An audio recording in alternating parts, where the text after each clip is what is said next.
Young baby Lynx escaped, and the delivery girl's brave move changed everything. The afternoon sun hung low over the suburban streets of Bellingham, Washington, casting long shadows between the houses and filtering through the tall Douglas firs that lined the quiet neighborhood. Maya Reyes had been driving her delivery van for 6 hours straight, her route taking her through the winding roads that connected the town's northern edge to the wilderness beyond. She was tired, her back ached from hauling packages, and she still had 23 stops to go before her shift ended. But Maya didn't complain. She needed this job. She needed the money. And more than that, she needed the distraction. She pulled up to 1847 Cedarwood Lane, a modest 2-story house with a wraparound porch and a neatly trimmed lawn. The package she was delivering was marked fragile, so she handled it with care as she stepped out of the van. The air smelled of pine and damp earth. It had rained earlier that morning, and the ground still glistened with moisture. As she approached the front door, she noticed something odd. The side gate to the backyard was wide open, swinging slightly in the breeze. That wasn't unusual in itself, but there was a strange sound coming from somewhere nearby, a high-pitched mewling, almost like a kitten, but not quite. Maya set the package down on the porch and paused, listening. The sound came again, louder this time, more desperate. It tugged at something deep inside her chest. She glanced at her phone. She was already behind schedule, but the sound wouldn't let her go. Slowly, she walked toward the open gate, her sneakers squelching softly on the wet grass. What she saw stopped her in her tracks. If you're enjoying this story, please subscribe and stay with us. Huddled against the wooden fence, trembling and soaked, was a tiny lynx kitten. Its fur was matted and muddy, its tufted ears flattened against its skull in fear. The kitten couldn't have been more than a few weeks old, small enough to fit in Maya's 2 hands. Its golden eyes, wide and wild, locked onto hers, and for a moment, neither of them moved. The kitten let out another pitiful cry, its body shaking violently, whether from cold or terror, Maya couldn't tell. Her breath caught. A lynx. Here, in a suburban backyard. Maya's mind raced. Lynxes weren't common in this area. They were elusive, solitary creatures that lived deep in the forests, far from human settlements. Seeing one here, especially a baby, was almost unheard of. And yet, here it was, alone, and clearly in distress. She crouched down slowly, her heart pounding. "Hey, little one," she whispered, her voice as gentle as she could make it. "It's okay. I'm not going to hurt you." The kitten hissed weakly, its tiny claws scraping against the fence as it tried to back away. But there was nowhere for it to go. It was cornered.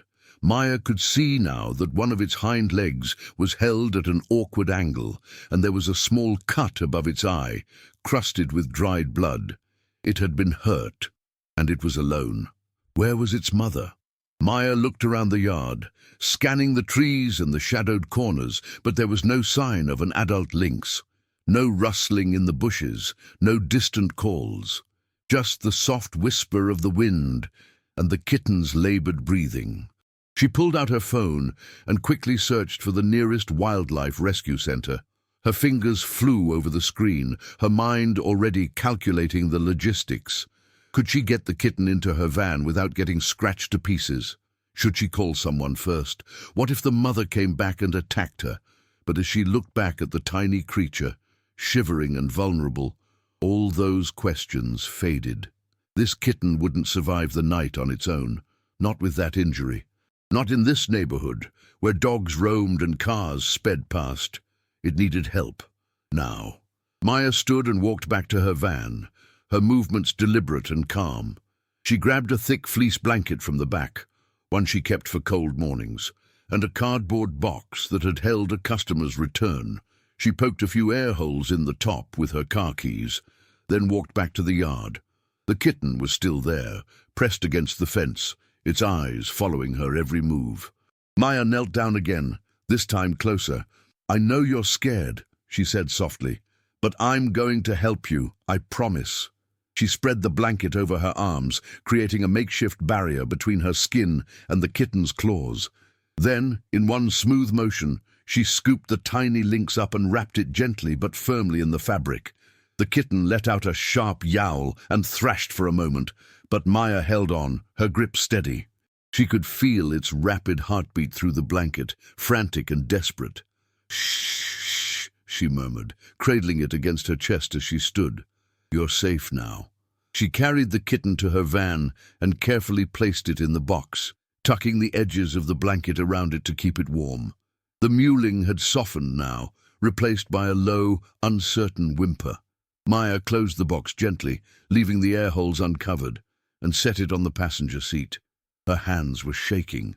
Her heart was still racing, but there was something else, too, a strange, fierce protectiveness that she hadn't felt in a long time. This tiny creature, so fragile and alone, had crossed her path for a reason, and she wasn't going to let it down. She climbed into the driver's seat, pulled up the address for the Wildlife Rescue Center on her GPS, and started the engine. The remaining 23 packages on her route would have to wait. This was more important. As she drove, the late afternoon light turned golden, painting the world in warm, amber tones. Maya glanced at the box beside her, where the kitten had finally gone quiet, and she felt something shift inside her. A small crack in the wall she'd built around herself over the past year. She didn't know what would happen next. She didn't know if the kitten would survive or if she'd just done something reckless and foolish. But for the first time in months, she felt alive. The Wildlife Rescue Center was 40 minutes away, tucked at the edge of the Nooksack forest, where the suburbs gave way to true wilderness. Maya had never been there before, but she'd heard about it. A small non-profit run by volunteers who dedicated their lives to saving injured and orphaned animals. As she drove, her mind drifted back to places she'd tried not to think about for months. A year ago, Maya had been someone else entirely. She'd been a veterinary technician at a busy clinic in Seattle, working alongside Dr. Patricia Chen, a woman she'd admired more than anyone. Maya had loved that job, the rush of emergency cases, the quiet satisfaction of watching a sick animal recover, the feeling that she was making a difference. She'd been good at it too, confident, skilled. She'd had plans to apply to vet school, to follow in Dr. Chen's footsteps, and then everything fell apart. The accident hadn't been her fault. Everyone said so. The dog, a massive Rottweiler named Duke, had been sedated for a routine dental procedure. Maya had been monitoring his vitals, just as she'd done hundreds of times before. But something went wrong. His heart rate dropped suddenly, catastrophically. Maya had called for Dr. Chen immediately, had started chest compressions, had done everything right. But Duke never woke up. The autopsy revealed an undiagnosed heart condition, something no one could have predicted or prevented. The owners were devastated, but didn't blame her. Dr. Chen had held her hands and told her it wasn't her fault, that these things happened, that she'd done everything she could. But Maya blamed herself. She could still see Duke's eyes, glassy and fixed, as they tried desperately to revive him. She could still feel the weight of his owner's grief, the way the woman had collapsed in the waiting room, sobbing, and she couldn't shake the feeling that she should have known, should have seen some sign, should have saved him. She'd quit the clinic 2 weeks later, packed up her Seattle apartment, moved back to Bellingham, to the small rental house she'd grown up visiting during summers with her grandmother. She took the delivery job because it was simple, solitary, and required nothing from her but endurance. No life or death decisions, no responsibility beyond dropping packages on doorsteps. She'd convinced herself it was better this way, safer, for everyone. But now, as she glanced at the cardboard box on the passenger seat, where the tiny Lynx kitten lay wrapped in her blanket, something ancient and buried stirred inside her. The familiar rush of purpose, the desperate need to save. A soft mewling came from the box. Maya reached over and gently lifted one of the flaps, just enough to peek inside. The kitten was awake, its golden eyes reflecting the fading sunlight. It looked up at her with an expression that seemed almost pleading. "Hang on, little one," Maya whispered. "We're almost there." The kitten made a small chirping sound, not aggressive, but uncertain. Maya felt her chest tighten. She remembered this feeling, the fragile connection between healer and patient. The unspoken promise, "I will not let you die." 20 minutes later, she pulled into the gravel parking lot of the Cascade Wildlife Rescue Center. The building was modest, a converted barn painted forest green, with several outdoor enclosures visible behind chain-link fencing. A wooden sign, carved with the image of an owl, hung above the entrance. Maya grabbed the box carefully and hurried inside. The reception area smelled of antiseptic and pine shavings. A young man with a scruffy beard and a fleece vest looked up from behind the desk, his eyes widening when he saw the urgency on Maya's face. "I found a baby lynx," Maya said quickly, her words tumbling out. "It's injured, alone. I think its leg might be broken." The man's expression shifted instantly from casual to focused. "Bring it back here, now." He led her through a door into a treatment room that looked remarkably like the clinic Maya used to work in. Stainless steel exam table, shelves lined with medical supplies, bright overhead lights. A woman in her 50s with salt and pepper hair pulled back in a practical ponytail was washing her hands at the sink. She turned, saw Maya and the box, and immediately moved into action. "I'm Dr. Arden," she said, her voice calm but commanding. "Set the box on the table." Carefully, Maya did as instructed, her hands steady despite the adrenaline coursing through her veins. Dr. Arden opened the box slowly, speaking in low, soothing tones to the kitten inside.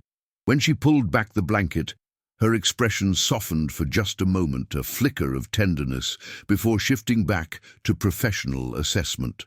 "Canada Lynx," she murmured, examining the kitten with gentle, experienced hands. "Female, maybe 4 weeks old, underweight, dehydrated." She carefully probed the injured leg, and the kitten let out a sharp cry. "Possible fracture in the left hind fibula, laceration above the right eye. Looks superficial, but we'll clean it. No sign of infection yet." Maya watched, mesmerized. This was the world she'd left behind, the world she'd told herself she couldn't handle anymore. "How did you find her?" Dr. Arden asked, not looking up from her examination. "In a backyard, on Cedarwood Lane. The gate was open. She was cornered against the fence, alone. I didn't see the mother anywhere." Dr. Arden's jaw tightened. "Cedarwood Lane. That's near the new development they're building, isn't it? The one that cleared 10 acres of old growth last month." Maya nodded slowly, understanding dawning. "You think she was displaced?" "I think her mother was trying to relocate her den because of the construction. Lynxes carry their kittens one at a time when they move. This one probably got dropped or wandered off during the move, and if the mother went back for the others first..." Dr. Arden trailed off, but the implication was clear. The mother might not come back. Or worse, she might not have survived the displacement herself. The bearded assistant, his name tag read Joel, was already preparing a syringe with what Maya recognized as subcutaneous fluids. Dr. Arden accepted it without a word, administering it with practiced ease. The kitten squirmed, but was too weak to put up much of a fight. "Will she make it?" Maya heard herself ask, her voice smaller than she intended. Dr. Arden looked up at her then, really looked at her, as if seeing her for the first time. "Are you a vet?" "No, I was a vet tech. In Seattle, I worked in emergency care for 3 years. Something shifted in Dr. Arden's expression. "Then you know the answer isn't simple. She's in bad shape. The fracture needs to be set and casted. She needs round-the-clock care for at least the first 72 hours, feeding every 2 hours, monitoring for shock and infection, and even if she survives all that, releasing her back into the wild will be complicated. She's at a critical age for imprinting. Too much human contact, and she might not develop the skills she needs to survive on her own." Maya's throat felt tight. She knew all of this. She'd studied wildlife rehabilitation protocols during her training. But hearing it out loud, seeing this tiny, vulnerable creature fighting for its life, made it all too real. "Can you do it?" Maya asked quietly. Can you save her? Dr. Arden's eyes held hers for a long moment. Then she said, I can try, but I'm going to need help.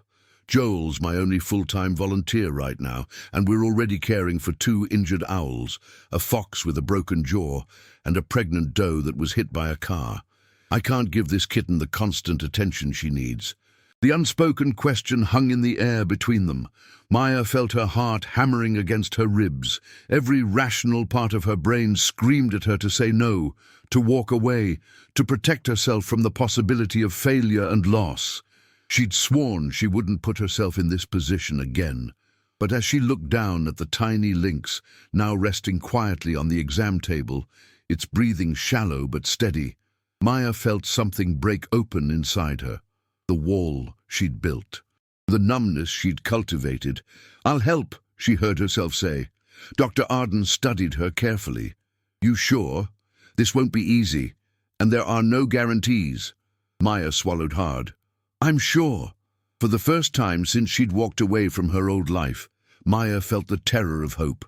The first night was the hardest. Dr. Arden had set the kitten's fractured leg with a skill that reminded Maya of why she'd fallen in love with veterinary medicine in the first place. She'd watched as the older woman's hands moved with precision and gentleness, explaining each step, not because Maya needed the instruction, but because Dr. Arden seemed to sense that Maya needed to be included, to feel useful, to remember what it was like to be part of a team fighting for a life. The tiny cast was bright purple. Joel's idea, he'd said with a shy smile, because every patient deserved something cheerful to look at during recovery. The kitten had been sedated for the procedure, and now she lay in a specialized incubator in the center's nursery room, a space lined with shelves holding orphaned raccoons, squirrels, and a single baby opossum that clung to a stuffed toy meant to simulate its mother. She needs to stay warm, Dr. Arden had explained, adjusting the temperature controls. Kittens this young can't regulate their body heat yet, and she'll need to be fed every 2 hours, specialized formula through a syringe. No bottles. Lynx kittens have a different suckling pattern than domestic cats. We have to be careful not to cause aspiration pneumonia. Maya had nodded, absorbing every detail. Dr. Arden had set her up in a small room adjacent to the nursery, barely more than a closet with a cot, a lamp, and a folding chair, where she could monitor the kitten throughout the night. Maya had called her supervisor at the delivery company, made up an excuse about a family emergency, and committed herself to this. There was no turning back now. At 11 p.m., she'd given the kitten her first feeding. The tiny creature had been groggy from the sedation, but had managed to take about 5 milliliters of formula, her small tongue lapping weakly at the syringe tip. Maya had felt a surge of relief, so powerful it had nearly brought her to tears. At 1 a.m., the kitten had refused to eat. She'd turned her head away, mewling pitifully, her body rigid with stress.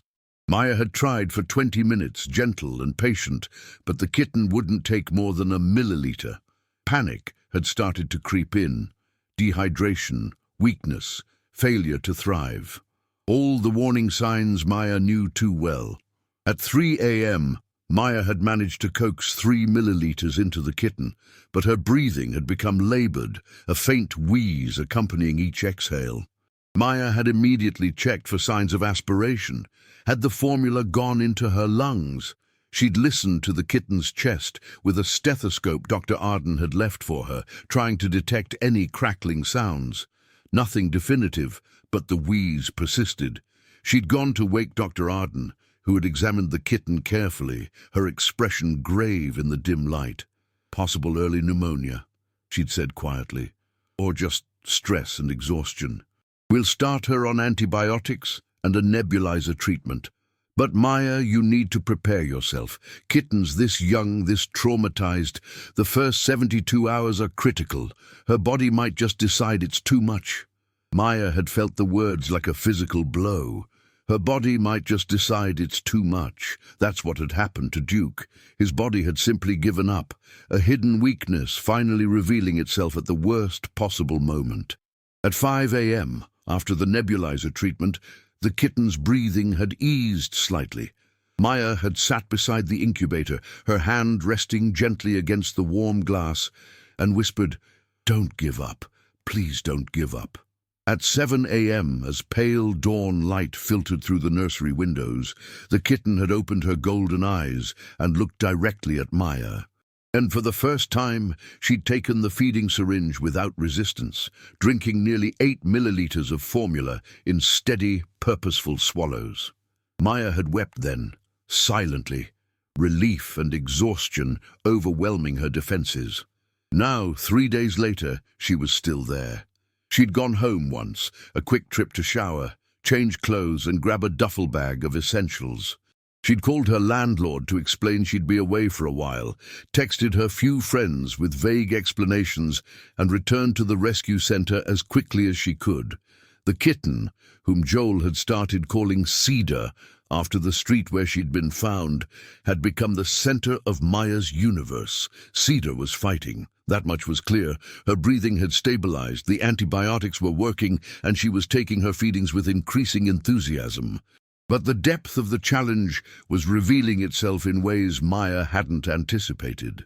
On the third morning, Dr. Arden had sat down with Maya in the small staff kitchen, 2 mugs of terrible coffee between them, and laid out the reality. "Cedar's responding well to treatment," Dr. Arden began, her tone measured. "But we need to talk about what comes next. She's imprinted on you, Maya. You're the first consistent caregiver she's had since losing her mother. That bond is both a blessing and a curse." Maya felt her stomach tighten. "What do you mean?" "I mean that if we're going to have any hope of releasing her back into the wild, we need to minimize human contact starting soon. Lynxes are solitary, territorial predators. They need to develop hunting instincts, fear of humans, independence. Right now, Cedar sees you as her mother. She trusts you. And every day that bond grows stronger, it becomes harder to undo. So what are you saying? That I should stop caring for her?" Dr. Arden's expression was sympathetic, but firm. "I'm saying we have a choice to make. We can continue intensive human care, which gives Cedar the best chance of survival in the short term, but likely means she'll never be releasable. She'd have to live in captivity, either here or at a zoo or wildlife sanctuary for the rest of her life. Or we can start transitioning her to minimal human contact now, which increases the risk in the short term, but gives her a chance at freedom." Maya stared into her coffee, her mind racing. What would minimal contact mean? Feedings through a barrier. No direct touch, no eye contact. We'd wear masks and neutral clothing to avoid her recognizing individual humans. We'd introduce her to live prey as soon as she's old enough, mice, then rabbits, to develop her hunting instinct. It's a delicate balance. Too little human care and she dies. Too much and she becomes dependent. The weight of it settled on Maya's shoulders like a physical burden. Every decision mattered. Every moment of contact could determine Cedar's entire future. It was exactly the kind of high-stakes responsibility Maya had fled from. But as she sat there, she realized something had shifted inside her. A year ago, after Duke's death, the weight of responsibility had crushed her. She'd felt paralyzed by the fear of making the wrong choice, of failing, of causing harm through ignorance or mistake. Now, looking at the situation with Cedar, she felt something different. Not fearlessness. She was still terrified. But beneath the fear was a growing clarity. Cedar deserved a chance at the life she was meant to live. A life in the wild, free and fierce and solitary. And if Maya's role was to give her that chance, even if it meant stepping back, even if it meant accepting uncertainty and risk, then that's what she would do. "I want her to be wild," Maya said quietly. "I want her to have the chance to live the life she was born for." Dr. Arden studied her for a long moment, then nodded slowly. "Then, starting tomorrow, we begin the transition. It won't be easy, for you or for her." That afternoon, Dr. Arden showed Maya the outdoor enclosure where Cedar would eventually live once she was strong enough. It was spacious, about 40 feet by 30 feet, with natural vegetation, fallen logs, and a small artificial den built into one corner. A tall fence surrounded it, topped with an overhang to prevent escape. "This is where we'll teach her to hunt," Dr. Arden explained. "We'll release live mice first, then graduate to rabbits. We'll observe from that blind over there." She pointed to a small camouflage structure at the edge of the enclosure to make sure she's developing the right instincts. If all goes well and she reaches about 8 months old with strong hunting skills and appropriate fear of humans, we'll contact the state wildlife department about a release site. Maya looked out at the enclosure, imagining Cedar months from now, larger, stronger, wild. The image filled her with a bittersweet mix of hope and loss. She would help this creature survive, and then she would let her go. That was the deal. That was the cost of doing this right. "What if she doesn't develop the instincts?" Maya asked. "What if she stays too tame?" Dr. Arden's expression was somber. "Then we find her a permanent home in a facility that can care for her humanely. It's not the life I'd want for her, but it's still a life. Some animals adapt to captivity better than others. We won't know until we try." That evening, as Maya gave Cedar her 8 p.m. feeding, direct contact for the last time, she held the tiny kitten close, feeling the rapid heartbeat against her palm, the soft fur still matted in places where the mud hadn't fully cleaned away. Cedar purred, a rumbling sound far too big for her small body, and kneaded her tiny claws against Maya's arm.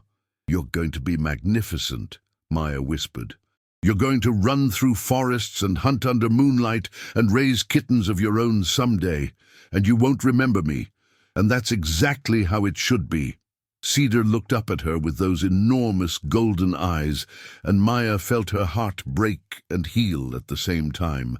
She understood now what she hadn't been able to see a year ago in the aftermath of Duke's death. Caring for a life, truly caring, meant accepting that you couldn't control the outcome. It meant doing everything in your power and then surrendering to forces beyond your control. It meant holding on fiercely and letting go gracefully. It meant being brave enough to try, even when failure was possible, even when failure was likely, even when it hurt. As she placed Cedar back in the incubator for the night, Maya felt something she hadn't felt in months. Not certainty, but purpose. Not confidence, but courage. The wall she'd built around herself had crumbled completely, leaving her exposed and vulnerable and more alive than she'd been in a year. She didn't know if Cedar would survive. She didn't know if the kitten would learn to hunt, to fear humans, to thrive in the wild.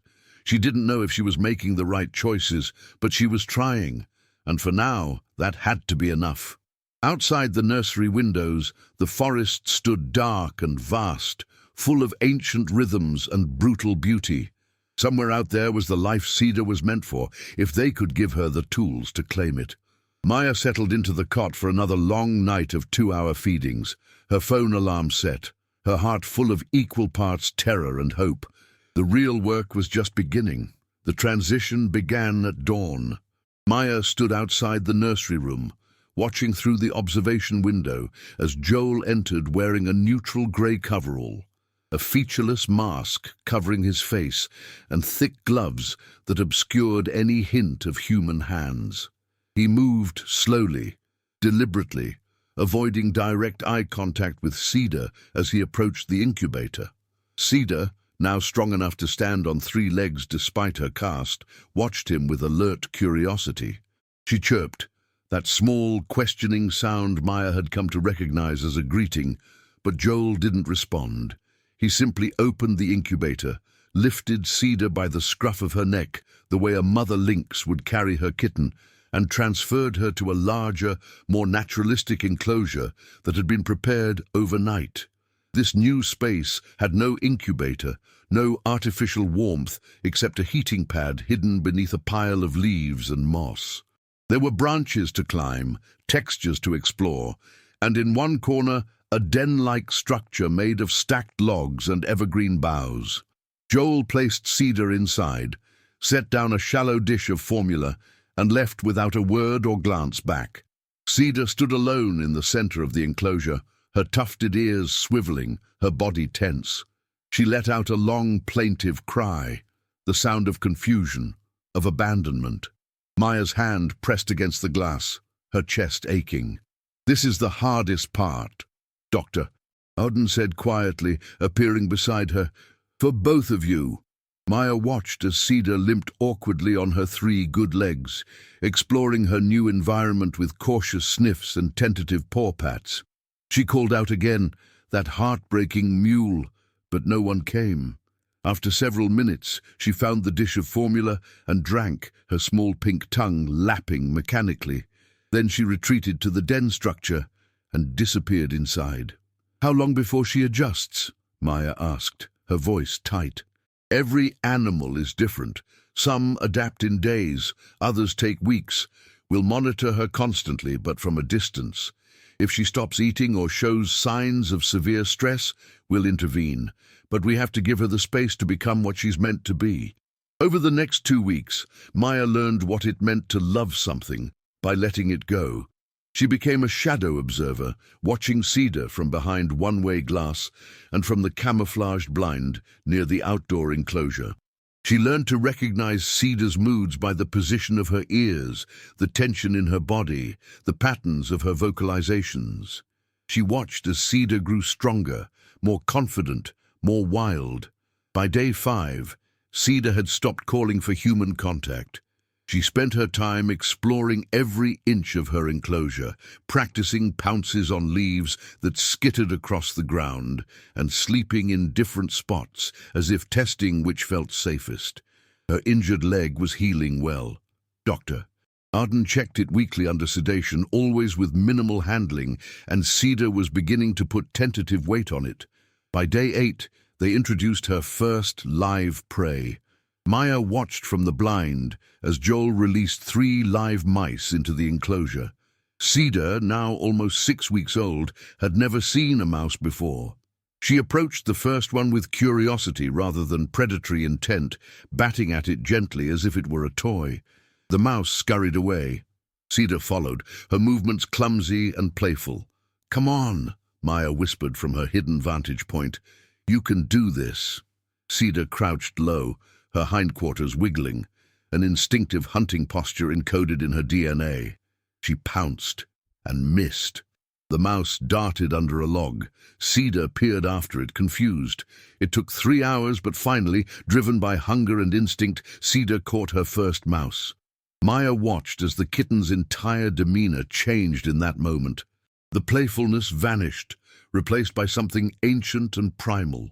Cedar dispatched the mouse quickly, efficiently, and then sat very still, as if surprised by her own capability. "Good girl," Maya breathed, tears streaming down her face. "Good girl." Over the following days, Cedar's hunting success rate improved dramatically. By day 12, she was catching mice with an efficiency that astonished even Dr. Arden. The instinct had been there all along, just waiting to be awakened. But as Cedar became more wild, Maya found herself struggling with an unexpected emotion, grief. She'd known this would happen. She'd chosen this path. But watching Cedar transform from the tiny, vulnerable creature who had purred in her arms into a fierce, independent predator who no longer needed or wanted human presence was like watching a child grow up and grow away, beautiful and devastating in equal measure.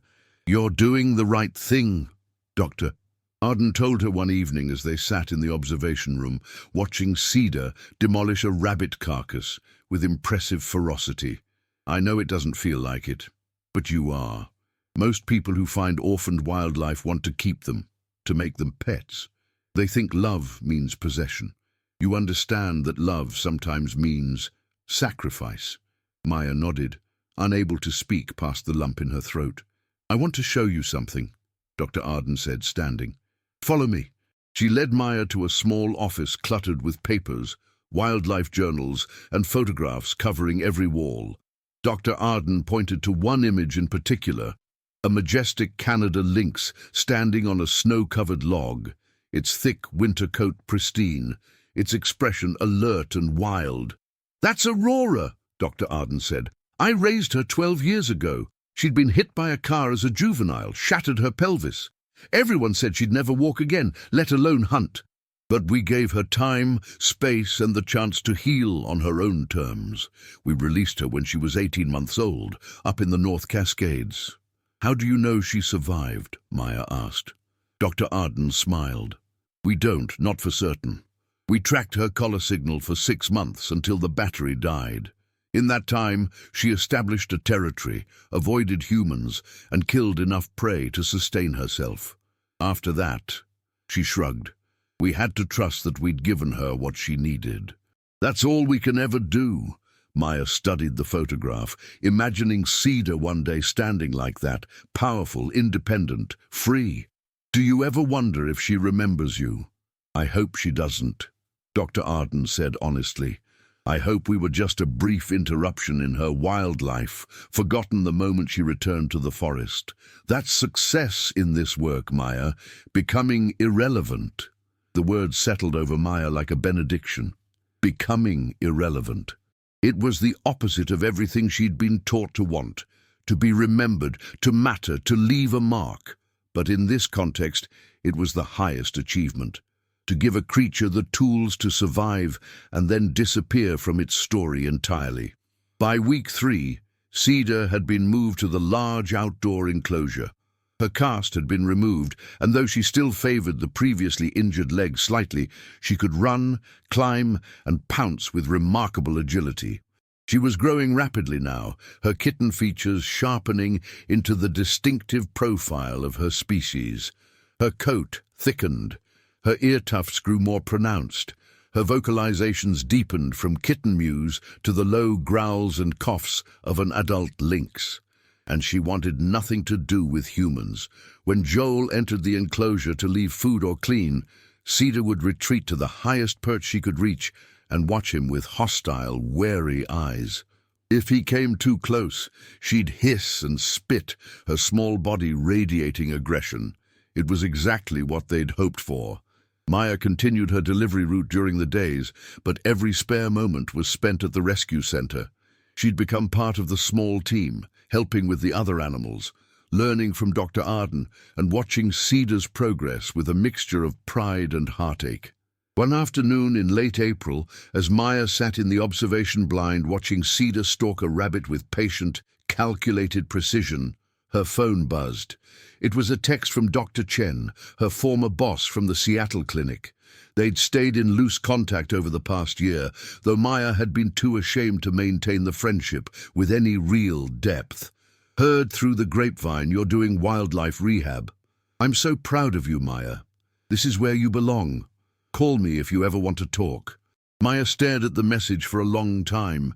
When she'd left the clinic, she'd felt like a failure, someone who couldn't handle the pressure, who'd been broken by a single tragic outcome. She'd seen herself as weak, inadequate, unworthy of the responsibility she'd been given. But sitting here now, watching Cedar move through the enclosure with deadly grace, Maya realized she'd been wrong about herself. She wasn't weak. She was human.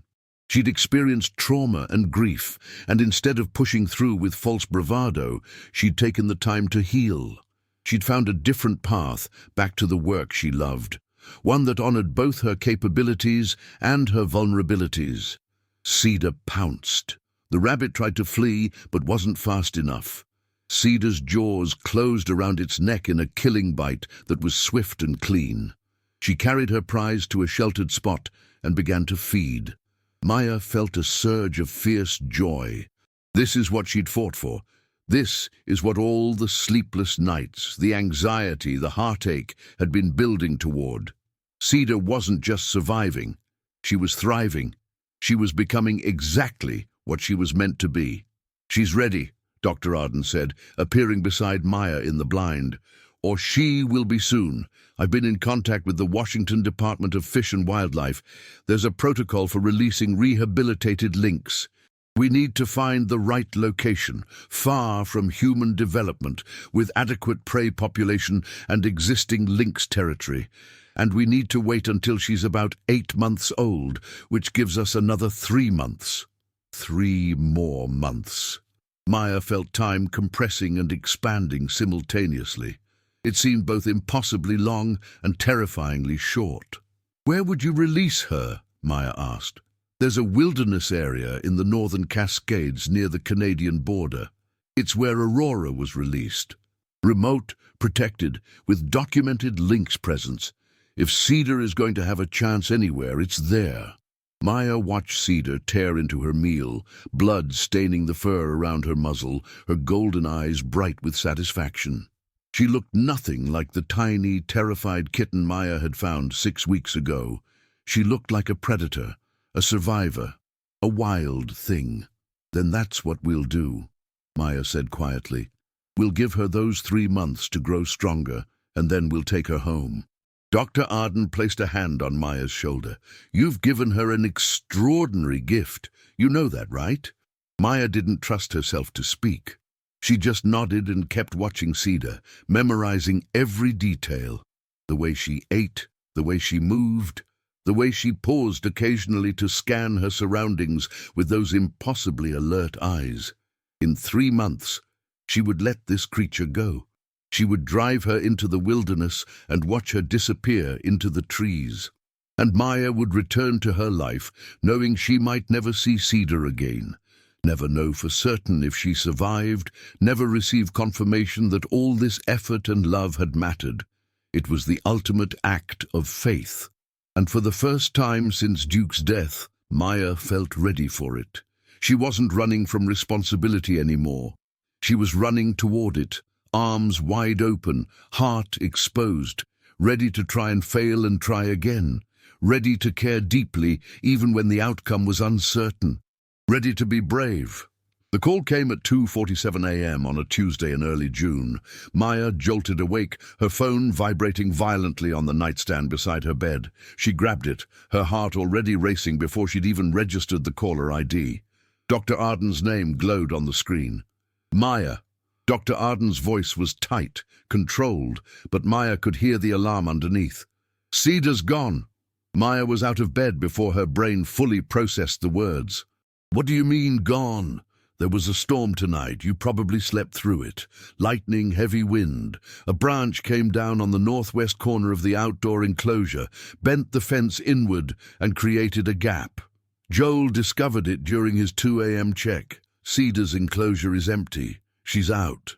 Maya was already pulling on jeans, jamming her feet into boots. "How long has she been gone?" "We don't know. Joel's last check was at midnight, and she was sleeping in her den." "So somewhere between midnight and 2 a.m., that's nearly 3 hours, Maya. In 3 hours she could be miles away. I'm coming now." Maya grabbed her keys, her mind racing through possibilities and dangers. Cedar was only 3 months old, still too young, still too small. She'd been scheduled for release in another 5 months when she'd be fully grown, and the hunting skills she'd developed would be refined enough to sustain her through a harsh winter. Now prematurely thrust into true wilderness, her survival odds had plummeted. And there were other dangers. The rescue center was only 10 miles from the nearest residential area. If Cedar wandered toward civilization, toward roads or houses or people with dogs and guns, she could be killed before sunrise. Maya drove through the darkness with her high beams, cutting through the residual mist from the storm. The roads were slick with rain, littered with broken branches and debris. When she pulled into the rescue center's parking lot 15 minutes later, she found Dr. Arden, Joel, and 2 other volunteers already geared up with flashlights, radios, and tracking equipment. Dr. Arden looked up as Maya approached, her face drawn with worry and exhaustion. "We've got maybe 2 hours before sunrise. After that, if she's gone deep into the forest, our chances of finding her drop significantly." "Noggy, do we have any idea which direction she went?" Maya asked, accepting the flashlight Joel handed her. "Based on the gap in the fence, she most likely headed north, toward the deeper forest, but that's not a guarantee. Joel and Marcus are going to search the perimeter of the property and the access roads in case she circled back or went toward town. Dr. Arden and I will head into the forest from the North Trail. Maya," he paused, his expression serious. "If we find her, what's the plan? Do we try to recapture her? The question hung in the humid night air.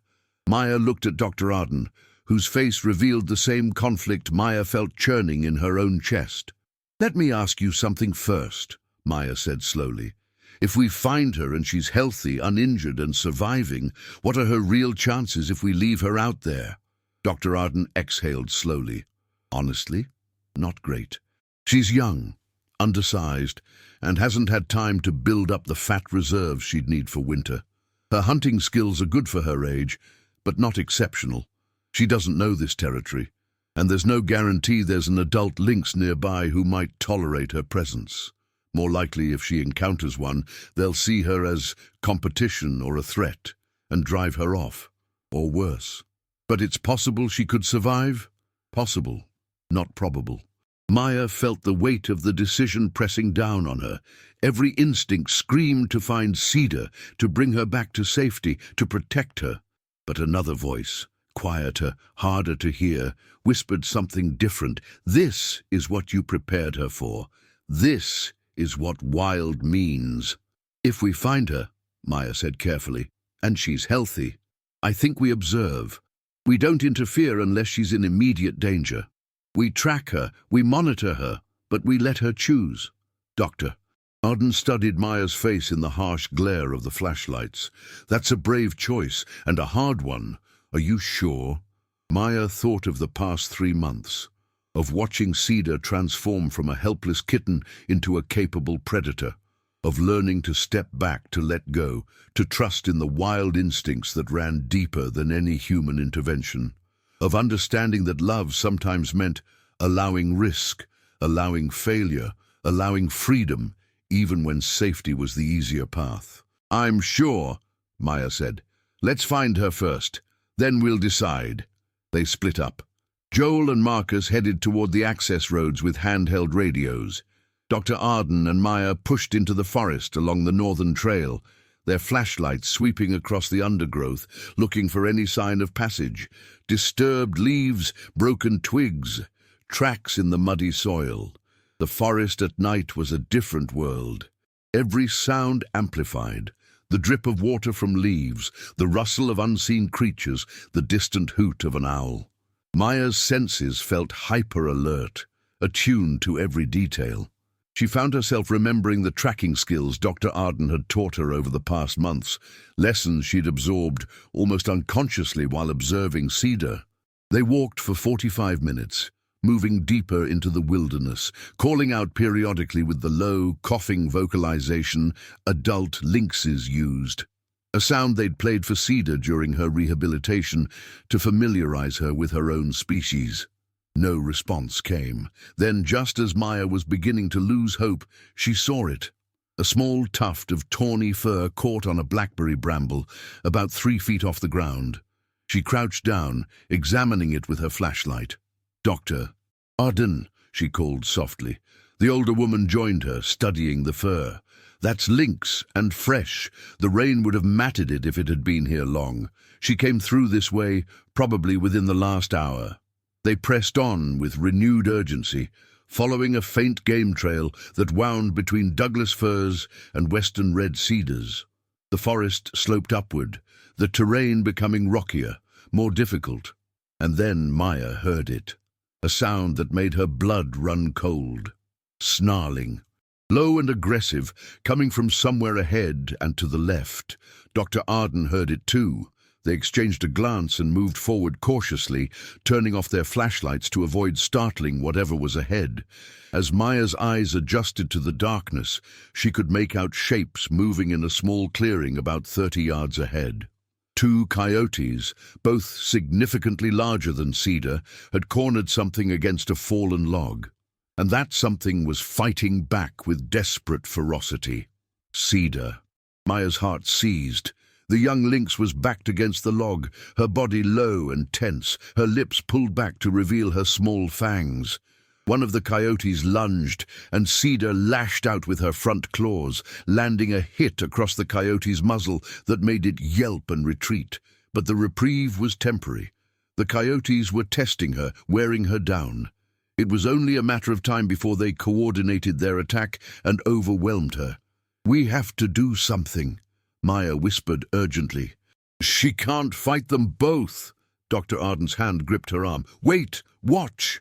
Cedar let out a sound Maya had never heard her make before. A deep, guttural scream that seemed impossibly loud for such a small animal. It was a sound of pure rage and defiance. The coyotes hesitated, ears flattening. Cedar used that moment to move. Instead of staying cornered, she launched herself forward, directly at the larger of the two coyotes, her claws extended, her teeth bared. The audacity of the attack startled the coyote into retreating several steps. Cedar didn't pursue. Instead, she used the space she'd gained to leap onto the fallen log, gaining the high ground. From her elevated position, she screamed again, her body puffed up to appear larger, her tail lashing. The coyotes circled below, but with less confidence now. They'd expected an easy meal. They hadn't expected this much fight. Maya's hand moved to the air horn attached to her belt, a tool they'd brought specifically for wildlife deterrent. One blast and the coyotes would scatter. Cedar would be safe. But Dr. Arden's hand remained on her arm, holding her back. "Not yet," she murmured. "Give her a chance." It was the longest 2 minutes of Maya's life. She watched, her entire body tense, as Cedar held her position on the log, hissing and spitting at the coyotes below. The standoff stretched out, predator and predator locked in a contest of wills, and then, finally, the coyotes backed down. Perhaps they decided Cedar wasn't worth the risk. Perhaps they sensed human presence nearby. Whatever the reason, they turned and loped off into the darkness, disappearing into the trees. Cedar remained on the log for several long moments, her sides heaving, her eyes scanning the forest for any sign of their return. Then slowly, she climbed down and melted into the underbrush, moving away from where Maya and Dr. Arden stood hidden. Dr. Arden released Maya's arm. "She did it," she whispered, and there was awe in her voice. "She stood her ground and survived." Maya felt tears streaming down her face, though she hadn't realized she was crying. They followed Cedar at a distance, tracking her through the forest for another hour as she moved with purpose and growing confidence, pausing occasionally to scent mark a tree or investigate a sound. She hunted twice, once unsuccessfully chasing a squirrel, once successfully catching a vole that she consumed with efficient, practiced bites. As the sky began to lighten with the approach of dawn, Cedar found a dense thicket beneath a massive cedar tree. She circled 3 times, then curled up in the natural shelter, her breathing slowing as exhaustion overtook her. Maya and Dr. Arden watched from a respectful distance, concealed behind a screen of ferns. "What do we do now?" Maya asked quietly. Dr. Arden was silent for a long moment, observing Cedar's sleeping form. "We make a choice. We can tranquilize her, bring her back, keep her for another 5 months until she's bigger and stronger. It's the safe choice. The responsible choice by conventional standards. Or we trust what we just witnessed. We accept that nature has accelerated the timeline. Cedar isn't as big or as prepared as we'd like, but she has something that can't be taught. She has the will to survive, she has the instinct and the courage, and she's chosen freedom." Maya thought of the moment when Cedar had charged the coyote, that impossibly brave act from such a small creature. She thought of the past 3 months of watching Cedar grow wild, of learning to let go, of understanding that control was an illusion and trust was the only real gift she could offer. "I think we let her go," Maya said, her voice steady despite the tears still streaming down her face. "I think we monitor her from a distance for a few weeks, make sure she's surviving, be ready to intervene if she's in real trouble. But I think we give her this chance." Dr. Arden nodded slowly. "I was hoping you'd say that, because I agree. This is her forest now. We're just visitors in it." They set up a monitoring plan over the next few days. Dr. Arden contacted the wildlife department and obtained permission for a limited tracking operation. They managed to briefly tranquilize Cedar one more time, just long enough to fit her, with a small GPS collar that would track her movements and vital signs. It would fall off automatically after 6 months, by which time she'd either have established herself or... Maya didn't let herself finish that thought. Over the following weeks, Maya's life developed a new rhythm. She continued her delivery route during the day, but every evening and weekend was spent monitoring Cedar's GPS data, occasionally trekking into the forest to observe her from a distance through binoculars. Cedar was surviving. It wasn't easy. The data showed she was moving constantly, searching for prey, avoiding threats, learning the terrain. She lost weight in the first 2 weeks, her body burning through resources faster than she could replenish them. Maya nearly authorized a recapture twice, her hand hovering over her phone, her heart racing with anxiety. But then Cedar's pattern changed. She found a rich area near a creek where voles and rabbits were plentiful. She established a small territory. Her weight stabilized. The data showed longer periods of rest, indicating she was feeding successfully. One evening in late June, 3 weeks after Cedar's escape, Maya hiked out to an overlook near where the GPS data showed Cedar had been spending her nights. She sat on a flat rock as the sun set, painting the forest in shades of amber and gold, and waited. As twilight deepened, she saw movement. Cedar emerged from the tree line, moving with a fluid confidence that took Maya's breath away. She was larger now, her body lean and muscled, her coat thick and healthy. She paused at the edge of the clearing, her ears swiveling, her nose testing the air.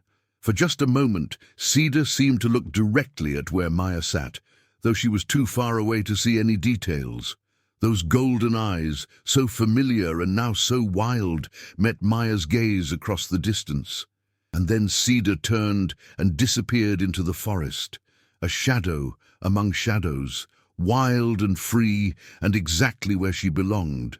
Maya sat alone on the rock as stars emerged overhead, and she whispered into the gathering darkness, "Thank you for letting me be part of your story. Even if you don't remember me, even if I was just a moment in your life, thank you for teaching me how to be brave again." The forest made no answer except the whisper of wind through the trees and the distant call of an owl hunting in the night. But it was enough. Summer deepened into autumn, and Maya's life transformed in ways she hadn't anticipated. She continued monitoring Cedar's GPS collar data religiously, watching the small blinking dot on her laptop screen move across the digital map of the Northern Cascades. Each day that Cedar survived felt like a small miracle. Each week that passed without emergency alerts from the collar's vitals monitor felt like a victory. By August, Cedar had established a territory of approximately 12 square miles, smaller than an adult female lynx would typically claim, but appropriate for her age and size. The data showed she was hunting successfully, her movement patterns indicating the confident efficiency of a skilled predator. She avoided human activity, staying deep in the remote wilderness, exactly as they'd hoped. But the transformation Maya experienced went far beyond Cedar's GPS coordinates. One evening in mid-August, she received a phone call from Dr. Chen in Seattle. "I heard about what you did," her former boss said, her voice warm with emotion. "Dr. Arden reached out to me. She wanted to know about your background.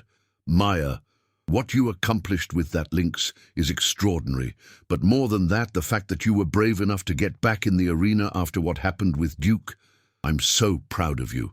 Maya sat in her small living room, staring at the wall of photographs she'd begun assembling, images of Cedar at different stages of her rehabilitation, alongside photos of other animals she'd helped care for at the rescue center. "I didn't think I could do it again," she admitted quietly. "After Duke died, I was convinced I didn't have what it takes, that I'd fail every animal I tried to help. And what do you believe now?" Maya thought about the question carefully. "I believe that sometimes we fail, that sometimes, despite our best efforts, things go wrong.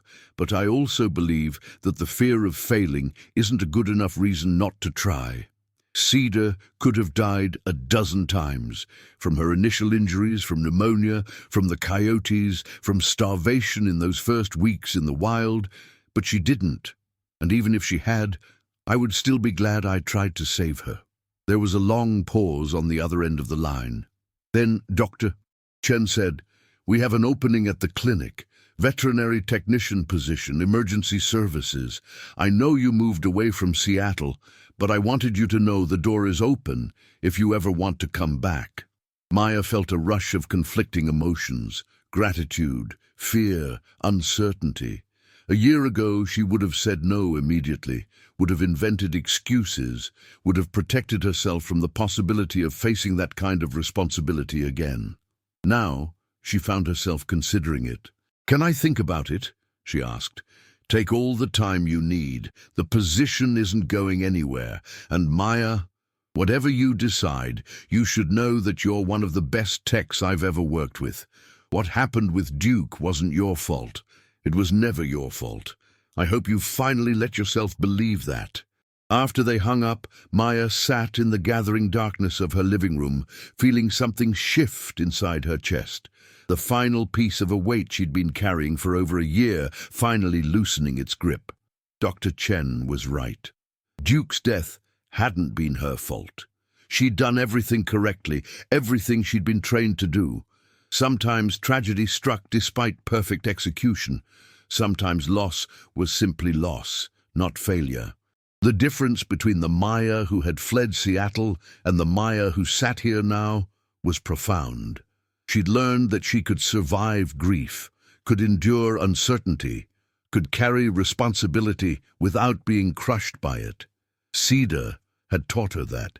Or perhaps more accurately, the process of helping Cedar survive had given Maya permission to believe in herself again.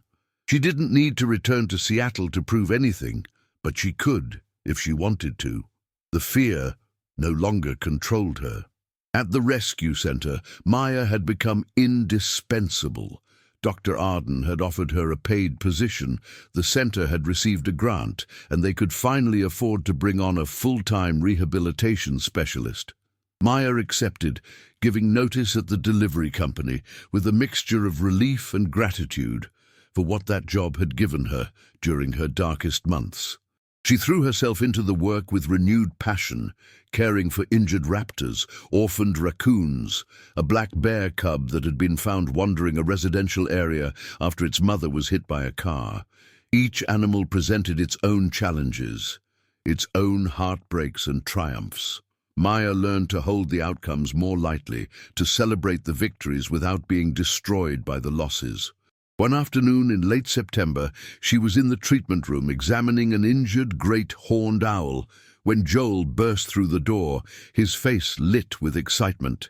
"Maya, you need to see this. Now!"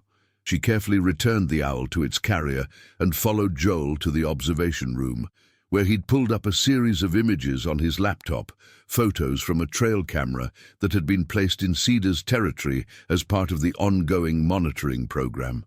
The images showed Cedar, now 6 months old and nearly full-grown, her coat already thickening for winter. But she wasn't alone. In the frame with her was a young male lynx, similar in age, and the two were engaged in what appeared to be playful interaction. Mock stalking, gentle paw swats, the kind of social behavior that indicated Cedar was developing the skills she'd need for eventual mating and territory negotiation. "She found another juvenile," Joel explained, his voice filled with wonder. "Probably a male from last year's litter that's been driven out of his mother's territory. They've been traveling together for the past week, according to the GPS data. Look at her, Maya. She's not just surviving, she's thriving." Maya stared at the images, her vision blurring with tears. Cedar looked magnificent, powerful, healthy, wild. Her golden eyes were bright and alert, her body language confident and relaxed. She looked like she'd been born to this life, like the weeks she'd spent in human care were nothing more than a distant dream. "We can remove the collar early," Dr. Arden said, appearing behind them. "We've confirmed she's surviving, she's integrated successfully, and she's displaying appropriate wild behavior.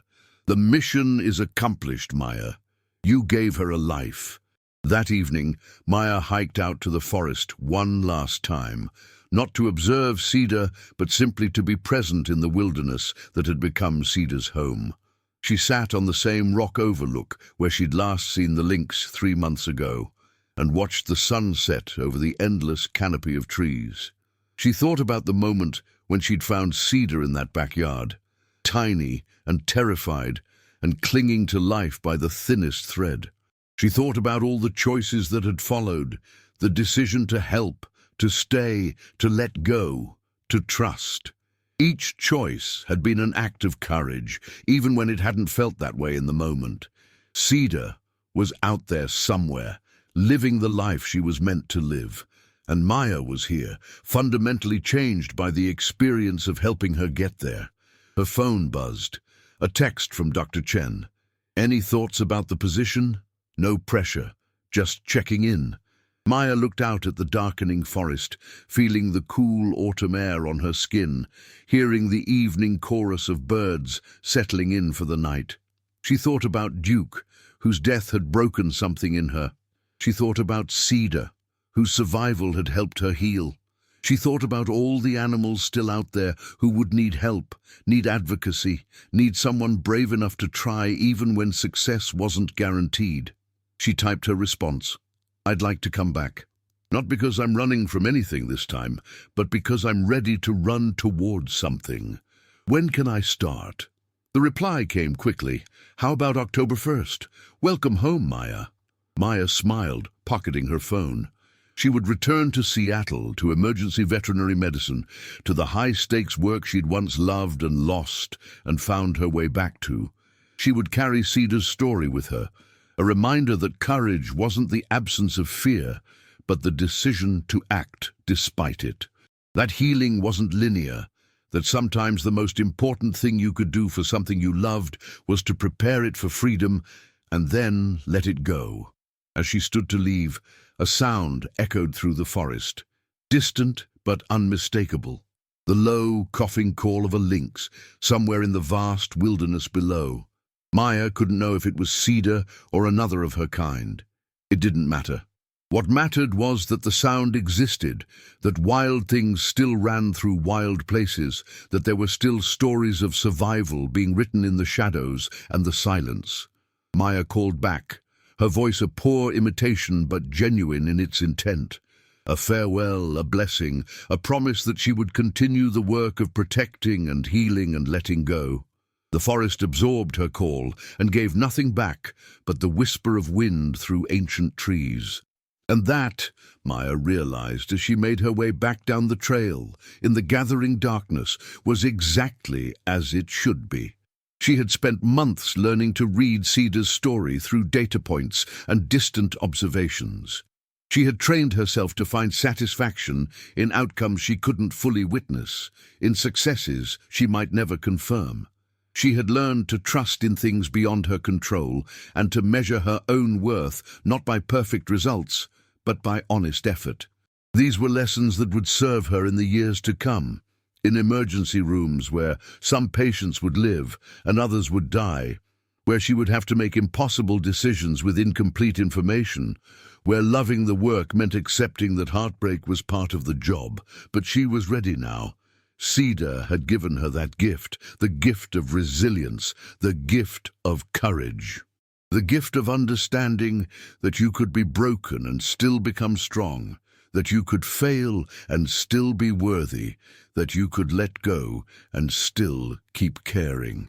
As Maya drove away from the forest that night, heading back to her small house where she would begin packing for her return to Seattle, she felt something she hadn't experienced in a long time.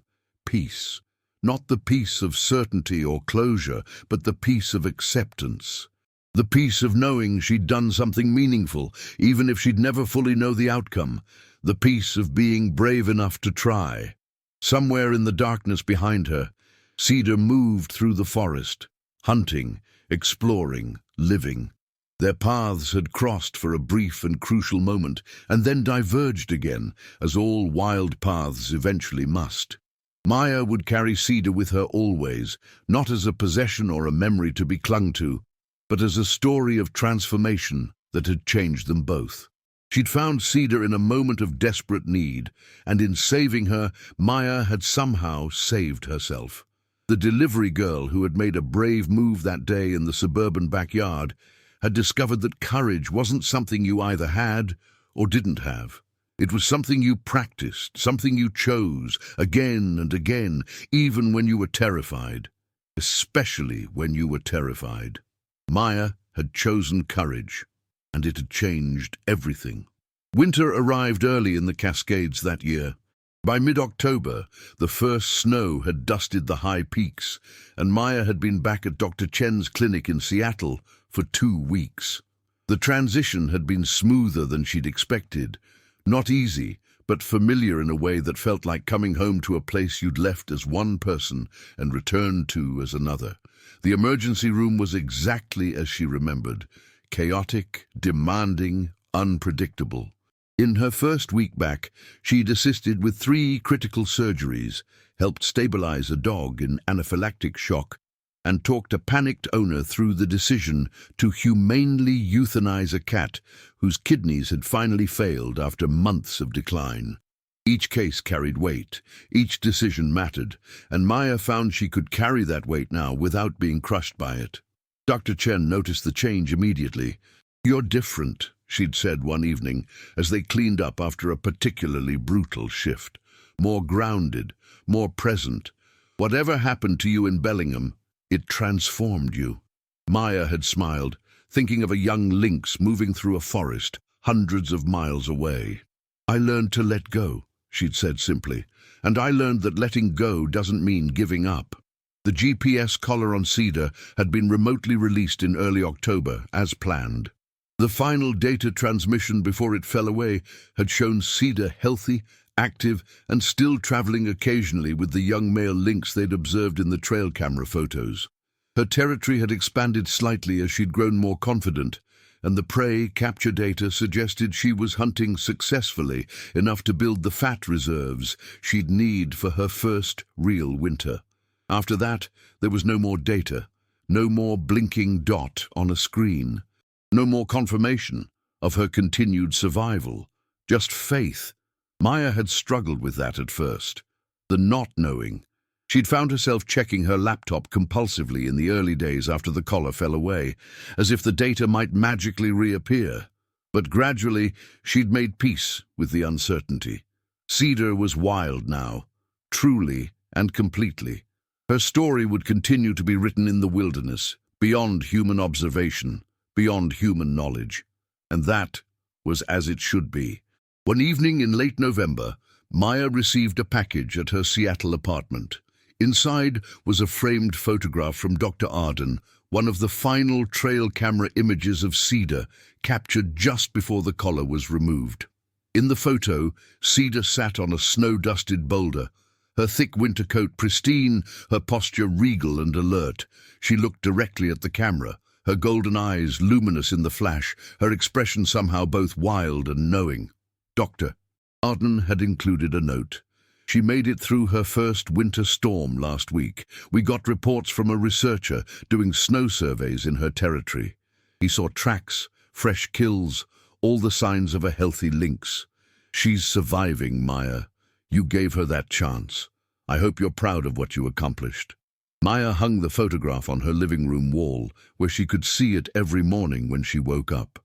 On particularly difficult days at the clinic, days when she lost a patient despite her best efforts, days when the weight of responsibility felt overwhelming, she would look at that image and remember what she'd learned. That courage meant trying, even when you couldn't control the outcome. That healing required you to be vulnerable, to risk being hurt again. That love sometimes meant preparing something precious for freedom and then stepping back. That you could be broken and still become whole, just in a different shape than before. December brought a bitter, cold snap to the Pacific Northwest. Maya worked long hours as the clinic filled with dogs who'd eaten toxic holiday plants, cats injured in falls from Christmas trees, and the inevitable cases of animals hit by cars on icy roads. 2 days before Christmas, an emergency case came in that stopped Maya's breath. A young coyote, hit by a car on a rural highway, left hind legs shattered, hypothermic and barely conscious. Dr. Chen looked at Maya across the exam table. "I need to know if you're okay with this. After everything you've been through, if this is too much—" "I'm okay," Maya said, and she meant it. She looked at the injured coyote, so similar to the two who had threatened Cedar that night in the forest, and felt not fear, but purpose. Let's save her. They worked for 3 hours. The surgery was delicate, complicated by the animal's wild nature and the severity of the injuries. There were moments when Maya's hands trembled, moments when old fears threatened to surface. But she pushed through them, focusing on the work, on the life in her hands, on the skills she'd spent years developing. When the coyote's vital signs stabilized, when the repaired leg was casted and the animal was resting in a recovery cage, Dr. Chen pulled Maya aside. "You did beautifully. I mean it. You've come so far, Maya." Maya looked at the sleeping coyote, thinking about the complex web of connections that tied all living things together. This coyote who might have killed Cedar, Cedar who might have become prey, Maya who had been broken by loss and healed by the act of letting go. All of them part of the same story, the same great circle of survival and struggle and grace. "We're arranging transfer to a wildlife facility in the morning," Dr. Chen continued. "She'll need months of rehab before she can be released. But she has a chance now because of you." Maya nodded, feeling the familiar ache of investment, of caring deeply about an outcome she couldn't fully control. But beneath the ache was something stronger, the knowledge that this was exactly where she was meant to be, doing this work, taking these risks, trying to tip the balance toward life even when death was always a possibility. On Christmas Eve, Maya drove back to Bellingham to spend the holiday with Dr. Arden and the volunteers at the rescue center. It had become a tradition, she'd learned. They always gathered on Christmas Eve to share a meal and check on the animals in their care. As they sat around the rustic table in the center's kitchen, sharing stories and laughter, Joel raised his glass. "To Cedar," he said, "wherever she is tonight, I hope she's warm and well-fed and living her best wild life." "To Cedar," everyone echoed, and Maya felt her eyes sting with tears. Later, as the evening wound down, Dr. Arden walked Maya out to her car. The night was crystal clear, stars scattered across the sky like diamonds, the air so cold it burned to breathe. "Have you heard anything?" Maya asked, though she knew the answer. "Nothing, and that's good news," Dr. Arden smiled. "No news means she's staying away from humans, staying deep in the wilderness where she belongs. That's success, Maya, even if we never see her again." Maya looked up at the stars, thinking about a young lynx somewhere in those vast forests to the north, hunting in the darkness, finding shelter from the cold, surviving because she'd been given the tools and the chance. "I think about her every day," Maya admitted. "I wonder if that will ever stop." "It won't," Dr. Arden said gently. "The ones who change us, we carry them forever, but that's not a burden, that's a gift. Cedar gave you back your courage. You gave her a life. That's the kind of exchange that echoes." As Maya drove home through the silent winter night, she thought about all the lives she'd touched and been touched by. Duke, whose death had broken her. Cedar, whose survival had healed her. The coyote lying in a recovery cage in Seattle, fighting for another chance. All the animals still to come, whose stories she would be part of, whose outcomes she couldn't predict or control. She thought about the delivery girl she'd been a year ago, numb, running, afraid, and she thought about who she'd become. Someone who could hold heartbreak and hope in the same hands, who could fail and try again, who could love fiercely and let go gracefully. Cedar had taught her that. Or maybe Cedar had simply been the catalyst for lessons Maya needed to learn. Either way, that chance encounter in a suburban backyard had changed the trajectory of two lives, human and wild, intertwined for a brief and crucial moment before diverging again into their separate paths. Maya would never know Cedar's full story. She would never know if the Lynx lived to adulthood, if she successfully raised her own kittens someday, if she died young or old, peaceful or violent. The wilderness kept its secrets, but Maya knew her own story, and in that story she'd been brave when it mattered most. She'd acted when she could have looked away. She'd persevered when it would have been easier to quit. And she'd learned to measure success not by certainty, but by effort, not by control, but by compassion. Young baby Lynx escaped, and the delivery girl's brave move changed everything. It had changed Cedar's fate, certainly. But more than that, it had changed Maya's understanding of herself, of what it meant to be broken and heal, to fail and try again, to hold tight and let go. Some stories end with certainty, with confirmation, with clear resolution. This one ended with faith, with trust in the wild places and the wild things that inhabited them, with the understanding that not every question needed an answer, not every outcome needed confirmation, not every relationship needed permanence to be profound. Somewhere in the northern Cascades, a young lynx moved through the forest, hunting beneath the stars, living the life she'd been meant for. And in Seattle, a veterinary technician woke each morning ready to face whatever the day would bring, the victories and the losses, the certainty and the doubt, the heartbreak and the hope. They would likely never cross paths again, but they would both carry the memory of that moment when a brave move had changed everything. And they would both keep moving forward, changed and changing, wild in their own ways, free. Tell us in the comments where you're watching from and if you've ever witnessed or lived something like this.